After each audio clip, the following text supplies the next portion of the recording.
السلام عليكم حبيباتي، واش راكم؟ واش حوالكم؟ راكم لاباس؟ راكم بخير؟ ان شاء الله دايما يا رب.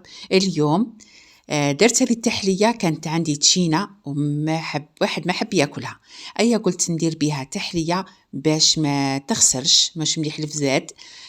كما تعرفوا درت هذه الوصفه، واش نقول لكم هايله بزاف، غير جربوها. هذيك التشينه وهذاك البرتقال كامل كلاوه. واش درت هنا حوالي كما كنتوا تشوفوا 2 كيسان تاع حليب، يعني ما فيها لا شونتي لا تكاليف لا حتى حاجه. ودرت هنا حوالي 2 مغارف تاع سكر كما تحبوا نتوما، 2 ولا 3. ودرت 2 مغارف كبار تاع كاكاو. نخلط كلش مع بعض. هنا اذا عندك لاغوم تاع البرتقال ديري، اذا ما عندكش ديري كما درت انا. درت غير الزاز تاع البرتقال اللي درته معكم من قبل، زازت عادي. ومن بعد رحت خليته على النار يعقد مع التحريك المستمر. ومن جهه ثانيه جبت مول وجبت هذا الكاطو، اي كاطو عندك. غطسته في هذاك عصير البرتقال، عصرت حبه تاع تشينا وغمست في هذاك الكاطو. وش نقول لكم، جات بنينه، جات ما شاء الله. درت طبقه، من بعد فرغت شويه من هذيك الكريمه البنينه الهايله. درتها ثاني طبقه كيما هكذا. يعني حاجه سهله وبسيطه وش نقول لكم، يعني هايله. تحبوا ديروها حتى بالفراز، نتوما واش راكم حابين ديروا الفاكهه. درت الطبقه الثانيه تاع الكريمه، عفوا كاطو بعد كريمه، ومن بعد راح نزيد الطبقه الثانيه من الكاطو. يعني حتجي ما شاء الله، تجي روعه. على بالي حتعجبكم كامل، غير جربوها. مثلا فراز تشينا، بهذا المكونات حتجي ما شاء الله. نكمل ندير كامل الكاطو بنفس الطريقه، يعني ندير الطبقه الثانيه.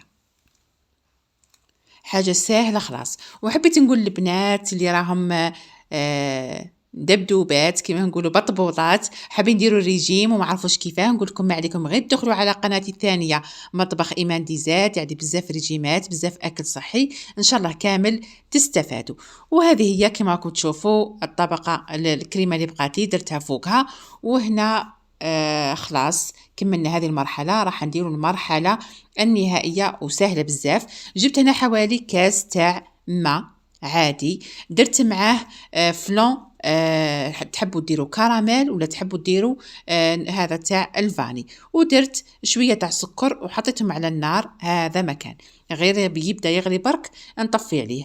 وكانت هنا تشينا كما قلت لكم عندي، جبتها قشرتها وقطعتها مربعات كما هكذا وحطيتها كامل على الوجه.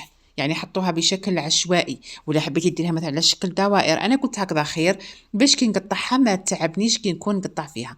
هذا مكان. وهذاك السير اللي درناه، هذاك الفلون اللي درناه غير بالماء، درته كامل على الوجه كما كتب بهذه الطريقه. ونحطوها تبرد وكلوها ان شاء الله بالصحه والهنا. وعلى بالي حتعجب اطفالكم بزاف بزاف، اللي ما يحبوش ياكلوا تشينا راح ياكلوها وهما مستمتعين بهذا الطعم الهايل. وشوفوا كيفاه جات ما شاء الله، جات بالطبقات كاطو وكريمه مع هذه الطبقه الفوقانيه اللي فيها الفاكهه. جات ما شاء الله، ان شاء الله كامل تجربوها وتخيلوا لي تطبيقاتكم على صفحتي ولا على الانستا راهو مشترك يعني بين الاكل الصحي وبين هذا الاكل. وشوفوا كيف جات في الشكل تاعها النهائي، جات ما شاء الله بنينه روعه روعه. هذه هي الغاليات.